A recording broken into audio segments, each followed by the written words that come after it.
ಚಿನ್ನದ ನಾಡು ಅಂತ ಕರೆಸಿಕೊಳ್ಳುವ ಕೋಲಾರ ಜಿಲ್ಲೆಯ ಬಗ್ಗೆ ನಿಮ್ಗೆಲ್ಲ ಎಷ್ಟು? 4ನೇ ಶತಮಾನದಲ್ಲಿ ಗಂಗದೊರೆಗಳ ರಾಜಧಾನಿಯಾಗಿತ್ತು ಕೋಲಾರ.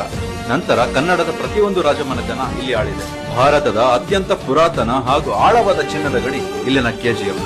ಇದಕ್ಕೆ ಪವರ್ ಸಪ್ಲೈ ನೀಡುವ ಸಲುವಾಗಿಯೇ ಶಿವನಸಮುದ್ರ ಪವರ್ ಪ್ಲಾಂಟ್ ನ ನಿರ್ಮಾಣ ಮಾಡಲಾಯಿತು. ಕೋಲಾರವನ್ನ ಚಿನ್ನದ ಗಣಿ ಮಾಡಿದ ಈ ಕೆಜಿಎಫ್ ನಲ್ಲಿ ಸುಮಾರು 900 ಟನ್ ಚಿನ್ನವನ್ನ ಹೊರತೆಗೆಯಲಾಗಿದೆ. ಕನ್ನಡಕ್ಕೆ ಜ್ಞಾನಪೀಠ ತಂದುಕೊಟ್ಟ ಮಾಸ್ತಿ ವೆಂಕಟೇಶ ಅಯ್ಯಂಗಾರ್ ಹಾಗೂ ಮಂಕುತಿಮ್ಮನ ಕಗ್ಗಗಳ ಕರ್ತೃ ಡಿವಿಜಿ ಅವರ ಜನ್ಮಭೂಮಿ ಇದೆ.